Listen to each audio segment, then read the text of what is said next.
En este vídeo vamos a seguir analizando el cambio físico de Marta Emerson y vamos a seguir acompañándola en su viaje donde ha perdido más de 17 kilos. Así que si todavía no has visto la primera parte, pues te la dejaré por aquí y a continuación podrás seguir viendo la segunda parte. Me tomo un plato de pasta, me apetece un plato de pasta y absolutamente me tomo un plato de pasta. Tengo que incrementar más el consumo de vegetales, que quizá no tomo tantos o debería comer más.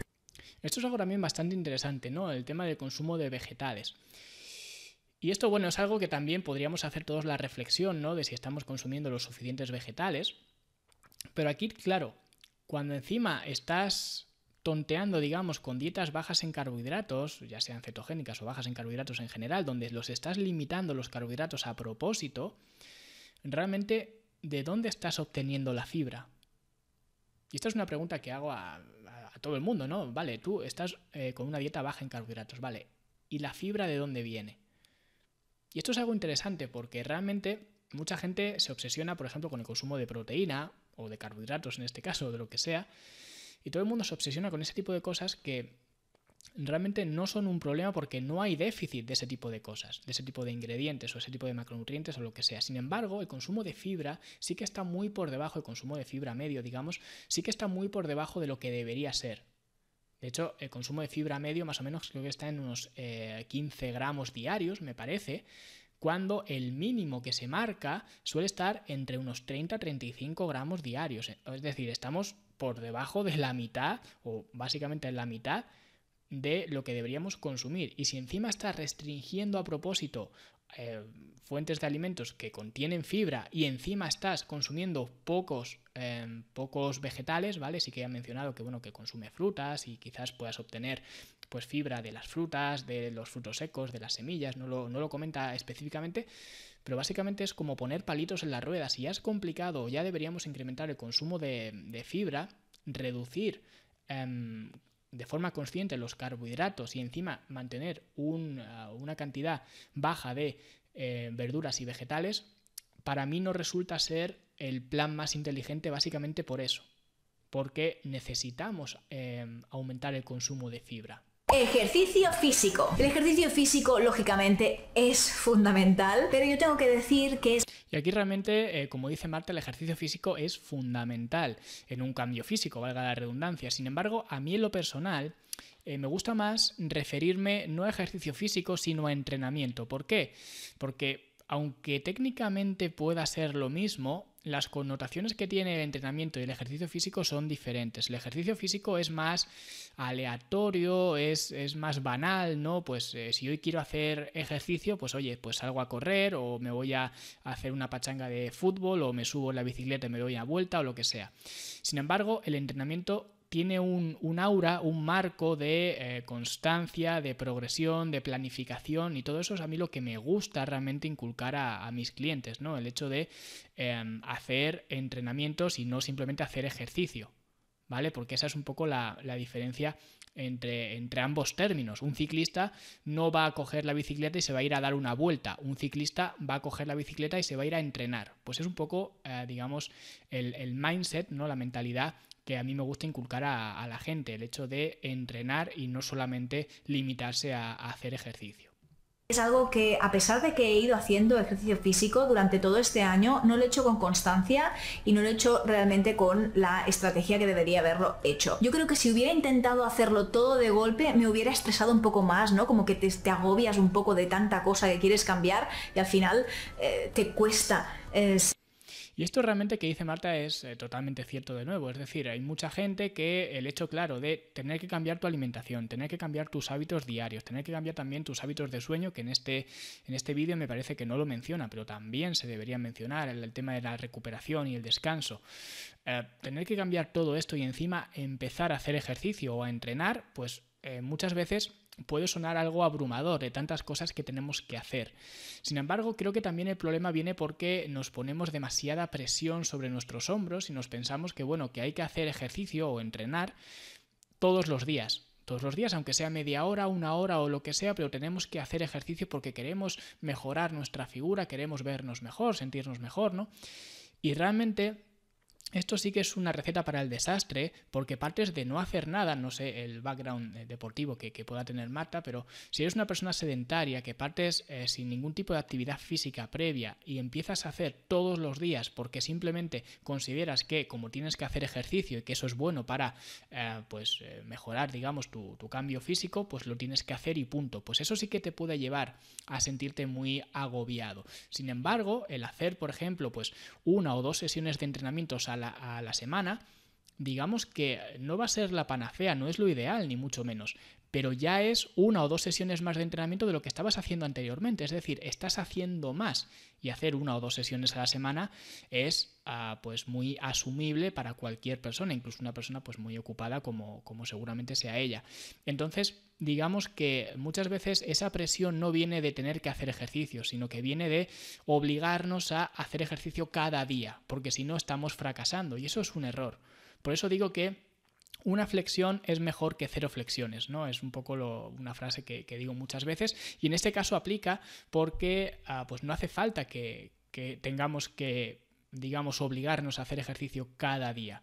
Simplemente empezar poco a poco, y al principio, pues como digo, será 1 o 2 veces a la semana, que por supuesto no sería lo ideal sería hacer con más frecuencia, digamos, pero bueno, 1 o 2 es más de lo que estabas haciendo antes, que sería 0. Entonces muchas veces pues viene bien el hecho de fijarnos pues ese mínimo de 1 o 2 veces a la semana, y habrá semanas que a lo mejor hagamos 3 o semanas que a lo mejor hagamos 4.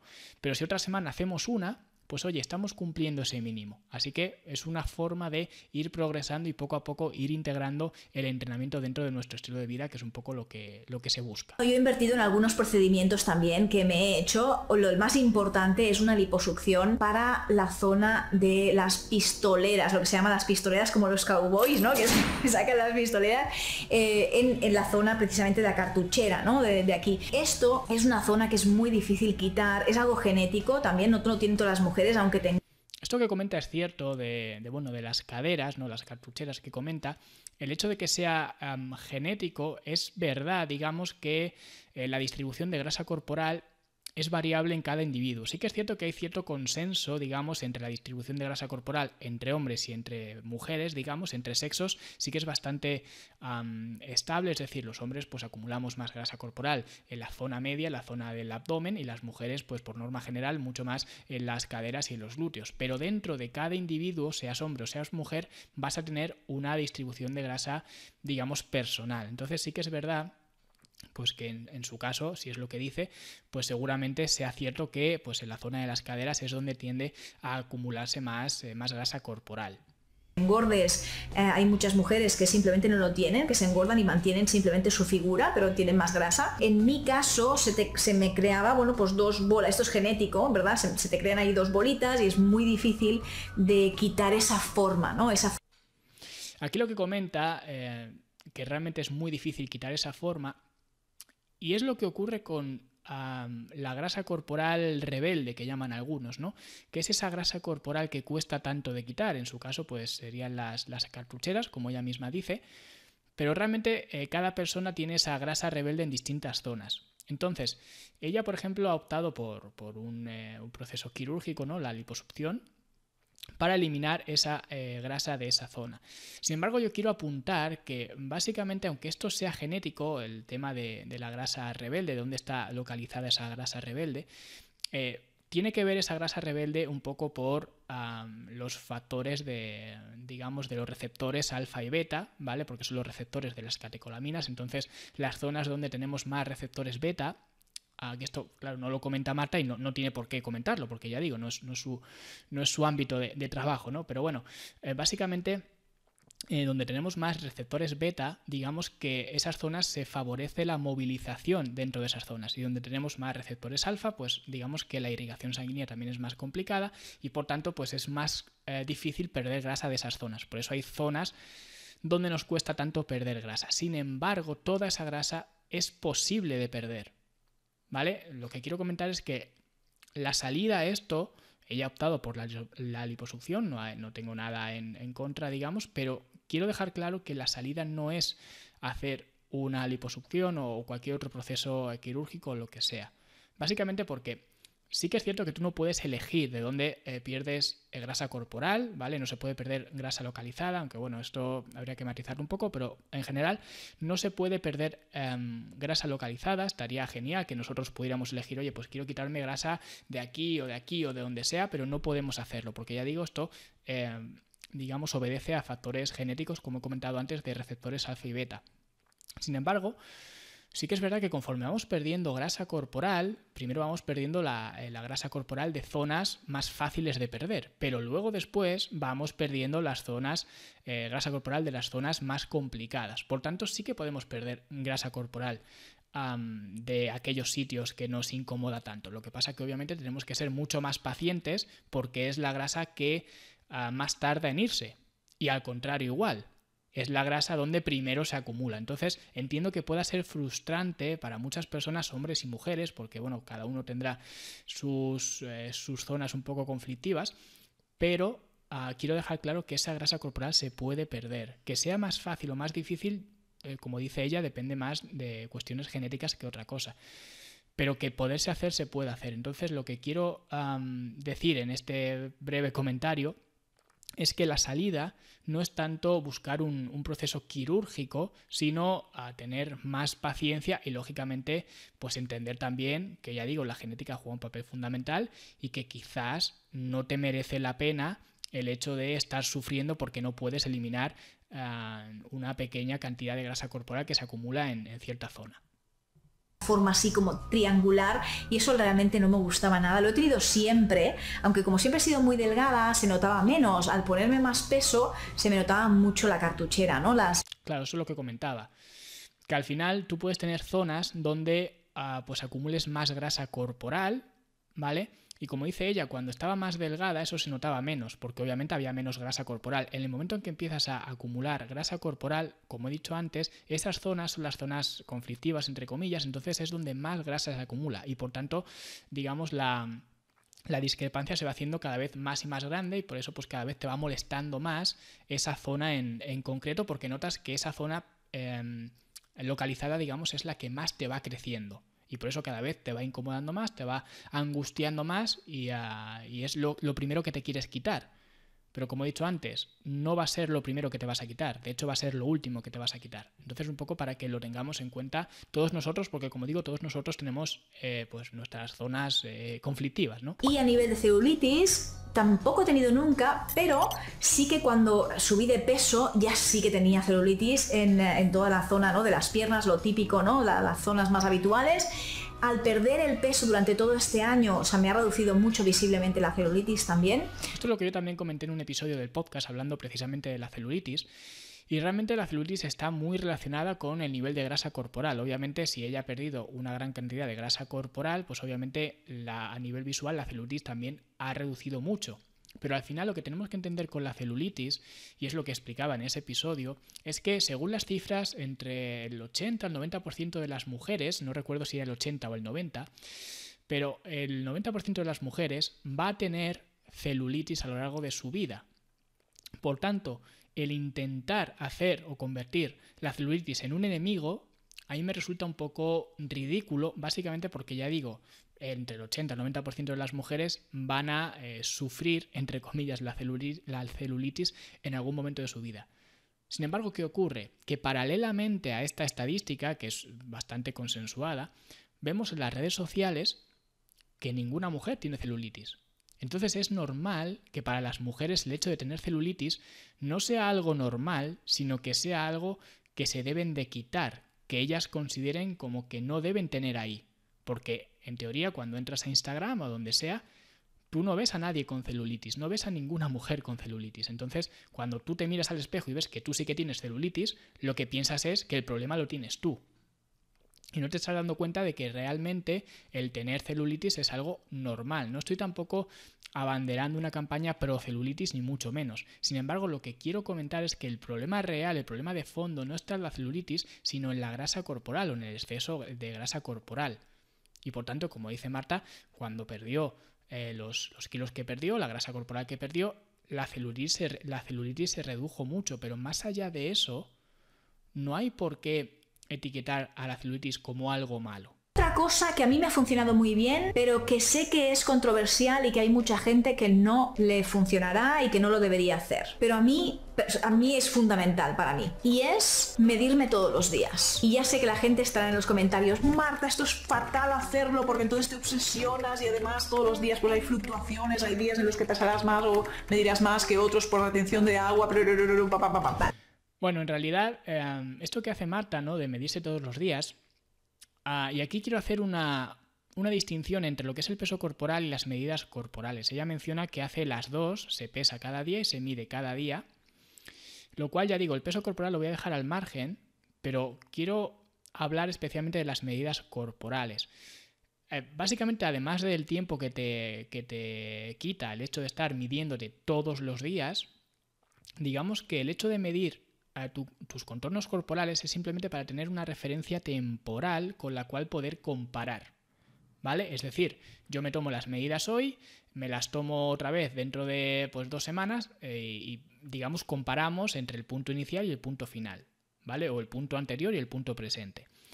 Para eso es para lo que se toman las medidas corporales, o para lo que se deberían tomar al menos, ¿no? O cualquier otro indicador que nos sirva para analizar el progreso, para, digamos, tener una referencia temporal. Sin embargo, si te estás midiendo todos los días, la diferencia entre hoy y mañana en cuanto a tus contornos corporales no va a ser significativa, de hecho no va a existir.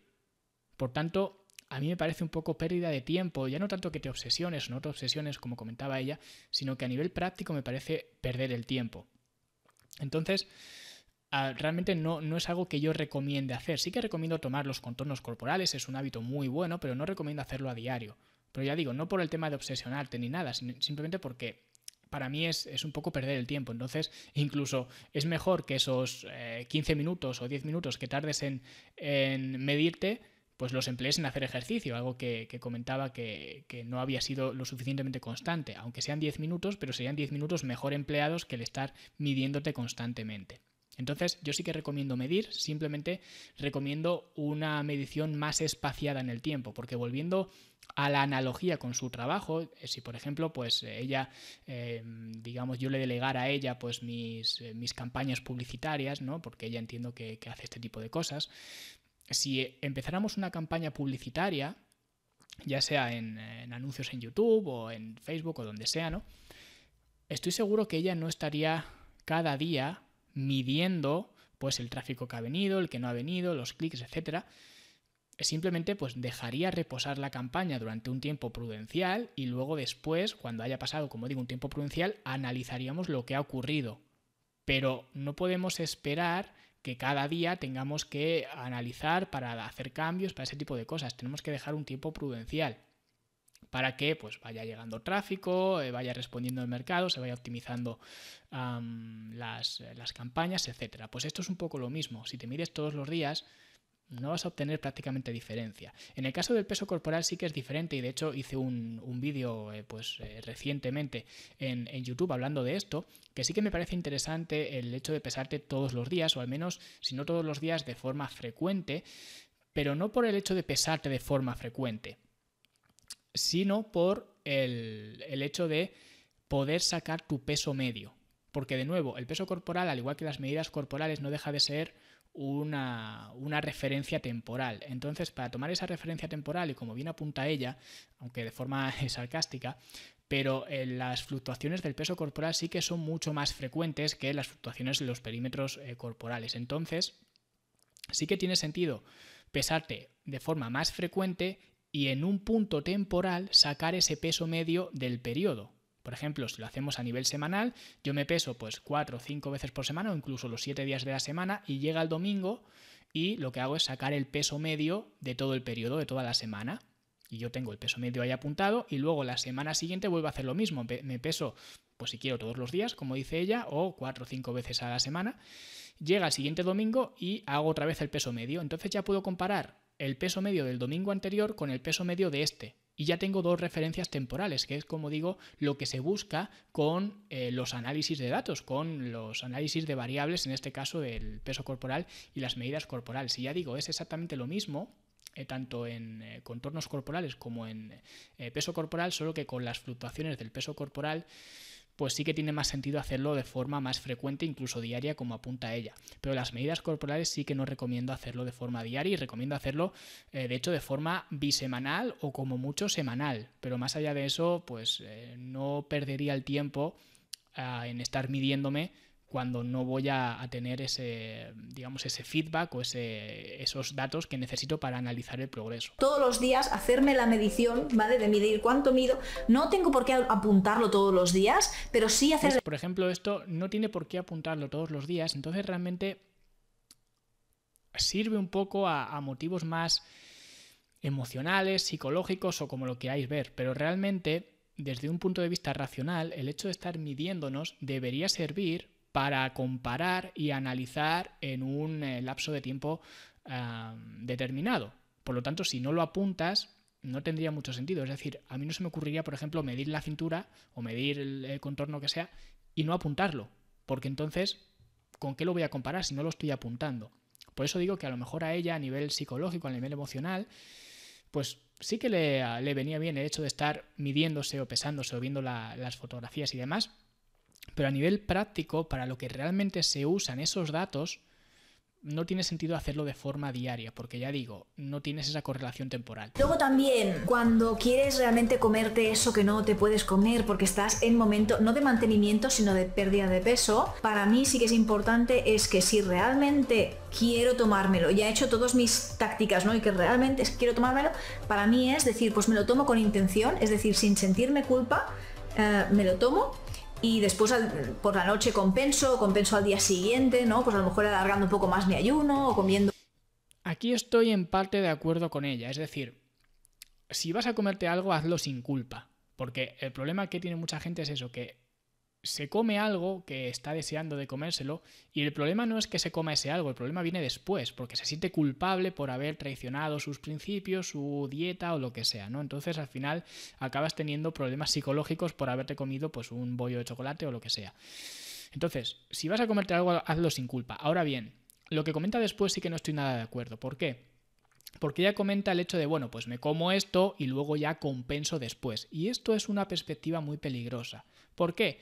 Porque tú puedes llegar y decir, venga, me como el bollo de chocolate y mañana salgo a correr en ayunas. Por ejemplo, eso es un trato que has hecho, una negociación, donde tú te comes hoy el bollo, pero mañana como contrapartida sales a correr en ayunas, ¿vale? Como castigo sales a correr en ayunas. O, como ha dicho ella, alargas el ayuno. Digamos que de alguna forma te estás castigando, en el fondo de todo te estás castigando por haber hecho algo, ¿vale?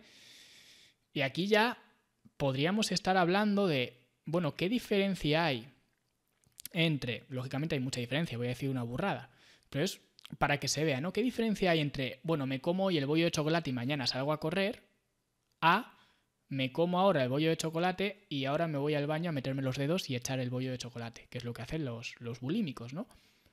¿Qué diferencia hay? Al final no deja de ser un castigo por haber hecho algo previamente. Entonces, por eso digo que es una burrada lo que acabo de decir, pero no está tan lejos una cosa de la otra. Digamos, el trasfondo, no el hecho de, lógicamente no es lo mismo irse a un baño a vomitar que salir a correr, pero el trasfondo del por qué no está tan lejos el uno del otro. Entonces, a mí esas negociaciones no me gustan. Y lo mismo al revés, porque hay gente que negocia al agua pasada, ¿no? Dice, bueno, esta mañana ya he salido a correr, pues oye, pues no pasa nada porque me permite un capricho. Eso tampoco me gusta, ¿vale? Porque ya digo, al final no dejas de negociar o intentar negociar con tu propio cuerpo y no es algo que recomiende, ¿vale? Entonces, yo lo que recomiendo es tener un plan de alimentación. Que de hecho no sé si Marta llegó a tener un plan de alimentación o simplemente, bueno, pues comía un poco por sensaciones, reduciendo cantidades, etcétera. Yo recomiendo tener un plan de alimentación y tener, pues, momentos donde, digamos, comidas libres dentro de ese plan de alimentación, ¿vale? Ya depende y habría que ver, pues, con qué frecuencia, etcétera. Pero básicamente establecer ese marco de permisividad, por así decirlo, dentro del plan. Es decir, que cuando te comas ese bollo de chocolate sigas cumpliendo el plan y que no tengas que ir ajustando según, oye, hoy me he comido un bollo de chocolate, venga, voy a correr más o voy a alargar el ayuno o lo que sea. Porque ya digo, a mí en lo personal no me gusta este tipo de negociaciones porque me resultan bastante peligrosas. Otra cosa que para mí ha sido fundamental ha sido realmente educarme sobre estos temas, sobre el tema de la alimentación. Y tengo que decir que hasta me da vergüenza reconocer lo poco educada que estaba, el poco conocimiento que tenía sobre realmente cómo funciona el cuerpo humano, cómo nos engordamos y los alimentos. Y luego aquí estoy de nuevo parcialmente de acuerdo con Marta. ¿Por qué digo parcialmente? Y puede resultar extraño viniendo de una persona que tiene una academia donde habla de este tipo de temas, ¿no? De entrenamiento, alimentación, etc. Pero mucha gente piensa que tiene ese problema. Mucha gente piensa que el problema que tiene es que no tiene el suficiente conocimiento en alimentación, como dice ella. Es que me he asombrado de lo poco que sabía en cuanto a nutrición, cómo nos engordamos, etc. Y realmente, aunque sea curioso de aprender, y como digo, puede resultar chocante viniendo de una persona que tiene una academia para esto, pero la mayoría de la gente no necesita más conocimientos en cuanto a alimentación. La mayoría de la gente no necesita saber las vitaminas que tiene un aguacate o una naranja o lo que sea, ¿vale? No necesita saber, estoy seguro que Marta, digamos, la barrera que le impedía tener ese cambio físico, perder esa cantidad de peso, no es que no conociera el proceso fisiológico de la cetosis o lo que son los carbohidratos almidonados o fibrosos o lo que sea. Estoy seguro que esa no es la barrera que le impedía conseguir a lo que ha conseguido. Porque la mayoría de la gente, el problema que tiene no es un problema de falta de conocimiento o de falta de información, es un problema de organización, de estructuración. Y eso realmente no se soluciona, o no tiene por qué solucionarse con más conocimiento. Por eso digamos que en mi academia los contenidos que hay son en parte teóricos, porque como digo, pues hay gente que le resulta curioso aprender de todo esto, pero sobre todo prácticos. Decir, oye, haz esto y hazlo así. Porque esa es la forma que tiene la gente de mejorar. Porque tú puedes tener todo el conocimiento de nutrición del mundo. De hecho, si fuera por información, no habría ya sobrepeso. Tú ya en Google tienes todo lo que necesitas. No necesitas más información. Sin embargo, sigue habiendo una oleada de sobrepeso y de obesidad tremenda. Y eso es porque la información no te hace mejorar. Por tanto, tú puedes tener todos los conocimientos de nutrición del mundo y seguir sin saber por dónde empezar. Y ese es el problema real, el no saber por dónde empezar, pero no el no saber X temas de alimentación o de nutrición, ¿vale? Que para mí pues eso es más secundario que otra cosa, pero ella pues lo comenta como algo pues que sí que ha tenido bastante relevancia en su cambio físico. Yo apostaría que no ha tenido tanta. También un consejo final que diría es que realmente nunca te tomes un proceso de pérdida de peso como algo temporal, porque al final esto no funciona para nada. Lo que haces es el típico yo-yo, ¿verdad? Que durante 2 semanas he perdido algo de peso y después lo vuelvo a recuperar enseguida porque... Aquí sí que estoy 100% de acuerdo con Marta, de hecho lo he dicho muchísimas veces, esto no es un proceso de 2 meses, 3 meses, ni siquiera un año, como ha estado ella. Y yo siempre digo lo mismo, el objetivo es el proceso y el proceso es el objetivo. Cuando te embarcas en este tipo de cambio físico y en cambio en tus hábitos o estilo de vida, no deberías tener esas fechas, ¿vale? Esos deadlines para terminar durante ese proceso de cambio físico. Sí que es verdad que, bueno, cuando hablamos de pérdida de grasa, a mí en lo personal, pues sí me gusta hacer bloques más marcados, donde haya también bloques de mantenimiento. Esto lo hablo dentro de la academia y de hecho en el podcast seguramente lo haya comentado alguna vez también. Pero es básicamente, bueno, pues precisamente por evitar o intentar disminuir lo máximo posible el tema de las estrías, etcétera, ¿vale? Y por también pues regular poco a poco el set point en cuanto al peso corporal, etcétera. Es decir, hay ciertos factores para que, bueno, la pérdida de grasa, pues yo al menos la haga en bloques más limitados en el tiempo, pero eso no significa que cuando termine uno de esos bloques pues haya terminado, digamos, el proceso, por así decirlo, porque siempre estamos intentando evolucionar, siempre estamos intentando mejorar nuestro físico, nuestra composición corporal para conseguir lo que digo siempre, vernos mejor, sentirnos mejor y rendir mejor. Que vuelvo a mis hábitos. Seguro que os han quedado dudas, preguntas y... Bueno, y aquí ya se despide del vídeo, ¿vale? Entonces, de nuevo quería recalcar que he hecho este vídeo comentando sus palabras y lo hago de todo corazón simplemente para intentar ayudar, no ayudarla a ella en particular, que también si llega a ver este vídeo alguna vez, pues oye, pues si le ayuda, pues eso que nos llevamos todos, sino más bien por intentar ayudar a la gente que puede estar en su misma situación o puede haber atravesado por situaciones parecidas. Entonces, de nuevo, lo he intentado hacer con el máximo respeto porque, ya digo, hablar de estos temas y abrirse a una cámara, incluso ella, bueno, que tiene una barbaridad de suscriptores y demás, y a hablar a una cámara y contar pues todo este proceso no es algo fácil de hacer, ¿vale? Sobre todo cuando tienes problemas, pues ya digo, con el tema de peso corporal, incluso problemas de que no te quieres ni mirar en el espejo ni hacerte fotos, como comentaba ella al principio del todo, pues hacer esto es un acto de valentía, ¿no? El abrirte al mundo y a tus suscriptores y demás. Así que yo eso lo respeto muchísimo y no ha sido mi intención, pues digamos, denostar pues ese esfuerzo que ha hecho ella, ni el trabajo que ha llevado, ni la forma en la que lo ha llevado, porque ya digo, cada uno lo hace de la forma en la que considera oportuno. Ella lo ha hecho de esta forma, ha elegido pues ciertas tácticas y demás. Yo estoy de acuerdo en algunas de las cosas, en otras no, pero es lógico, ¿vale? Cada uno tiene su opinión y su metodología de trabajar. Yo he intentado, digamos, dar una explicación del por qué ocurren las cosas e intentar profundizar un poco más en las palabras que daba Marta, ¿no? Y sobre todo con la experiencia que tengo de trabajar con mucha gente con situaciones parecidas. Entonces, básicamente es un poco lo que he intentado hacer con este vídeo y para intentar, pues, como digo, ayudar a la mayor cantidad de gente posible. Y nada, espero que os haya gustado este vídeo, que os haya gustado el análisis que hemos hecho de este cambio físico que ha tenido Marta Emerson. Y nada, si sois emprendedores o os gusta el tema de pues la empresa, la organización, productividad, etcétera, pues suscribiros a su canal, que ella pues habla de este tipo de temas, no habla de cosas de fitness ni nada de esto, es su tema principal. Y por supuesto pues suscribiros a este canal si aún es que no estáis suscritos. Y nada, nosotros nos vemos en los próximos vídeos. Hasta luego.